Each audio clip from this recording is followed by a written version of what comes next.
Pemirsa, kita akan menuju ke kantor Badan Gizi Nasional untuk melihat situasi di sana pasca pengunduran diri Kepala BGN Nanik Sdeang. Ada rekan Indira Utomo bersama juru kamera Eri Nugraha yang akan melaporkan langsung dari kantor BGN. Indira, apakah sudah ada keterangan resmi dari BGN terkait pengunduran diri Nanik Sdeang? Silahkan Indira dengan laporan Anda. Ya, selamat pagi Lala dan juga pemirsa. Memang saat ini berada informasi mengenai pengunduran diri Kepala BGN Nanik Sdeang, dan pengunduran diri ini sendiri berdasarkan informasi yang kami dapatkan dikarenakan nantinya beliau akan menjalani pengobatan jantung di luar negeri. Dan memang untuk kabar ini sendiri sebelumnya telah dibenarkan oleh Asisten Khusus Presiden Bidang Komunikasi dan Kebijakan, yakni Dirgayuza Setiawan. Dan Dirgayuza juga menyebutkan bahwa Nanik ini sebelumnya telah berpamitan kepada Presiden Prabowo Subianto pada 22 Juli 2026. Dan dalam unggahannya di media sosial, Nanik juga mengatakan keberangkatannya ke luar negeri ini memang untuk pengobatan sekaligus untuk mencari second opinion terkait kondisi kesehatannya begitu. Dan Nanik juga menegaskan keputusannya berobat ke luar negeri ini merupakan langkah yang memang sudah dipikirkan begitu karena untuk mencari pengobatan yang lebih baik lagi. Dan Presiden Prabowo juga disebut telah menyetujui pengunduran diri tersebut, dan namun hingga kini Presiden Prabowo juga belum menunjuk siapa nantinya yang akan menjadi pengganti Nanik Sdeang selaku Kepala Badan Gizi Nasional. Dan hingga saat ini, meski di masa jabatannya terbilang cukup sebentar begitu, sekitar 1 bulan 2 minggu, namun Nanik Sdeang sendiri ini telah melaksanakan sedikit perombakan begitu terhadap jajaran pimpinan BGN dengan mengganti 5 pejabat eselon. Yang pertama ini ada Sekretaris Utama, kemudian Deputi Bidang Sistem dan Tata Kelola, ya, terus ada juga Deputi Bidang Penyediaan dan Penyaluran, kemudian Deputi Bidang Promosi dan Kerjasama, dan yang terakhir ada Deputi Bidang Pemantauan dan Pengawasan. Dan kelima pejabat ini sendiri memang baru saja dilantik kemarin begitu untuk menjadi pejabat di Badan Gizi Nasional. Dan saat ini juga telah dibentuk tim khusus begitu untuk melaksanakan refocusing mengenai evaluasi dari MBG yang telah disalurkan sebanyak 62 juta penerima manfaat. Dan nantinya juga kami mendapat informasi bahwa Nanik akan melaksanakan konversi tersendiri terkait pengunduran dirinya dari Kepala Badan Gizi Nasional. Sementara itu kami laporkan kembali ke studio. Ya, Indira, terima kasih atas laporan Anda. Selamat kembali bertugas, Indira.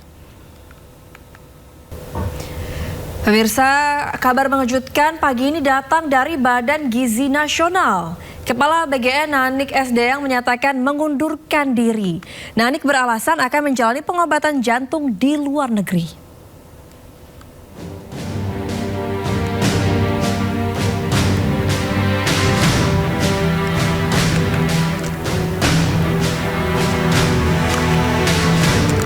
Pengumuman pengunduran diri Kepala BGN diumumkan di akun Facebook milik Nanik Sdeang. Pengunduran diri Nanik telah disampaikan kepada Presiden Prabowo Subianto dengan alasan akan menjalani pengobatan jantung di luar negeri. Ia juga menyatakan permintaan maaf atas pengunduran diri yang mendadak kepada Presiden. Namun, ia menyatakan bersedia jika ditunjuk menjadi Dewan Pengawas Badan Gizi Nasional ke depannya. Ia juga mengaku trauma akut mengurus keuangan di BGN. Hingga kini pihak istana belum memberikan keterangan resmi terkait pengunduran diri Kepala BGN Nanik Sdeang.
Ketua Badan Gizi Nasional Nanik Esdeyang mundur dari jabatannya.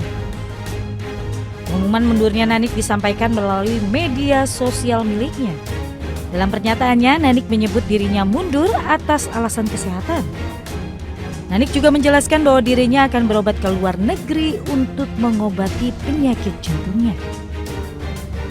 Tak lupa Nanik menyampaikan permintaan maaf atas pengunduran dirinya yang mendadak kepada Presiden Republik Indonesia Prabowo Subianto.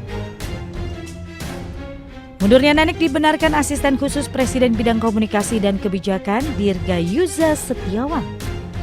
Nanik dilantik menjadi Kepala BGN pada 8 Juni 2026 menggantikan Dadan Hindayana yang terjerat kasus korupsi.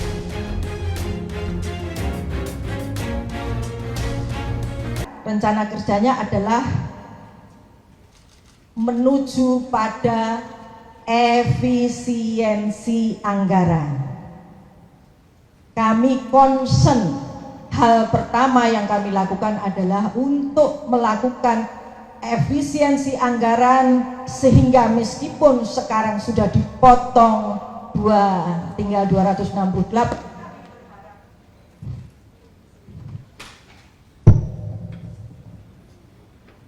Kami berharap masih bisa menurunkan lagi, namun tidak mengurangi sasaran. Kami concern pada efisiensi anggaran, agar bisa tidak membebani anggaran negara pada saat ini, tetapi dengan tidak mengubah target dari yang kita berikan gizi.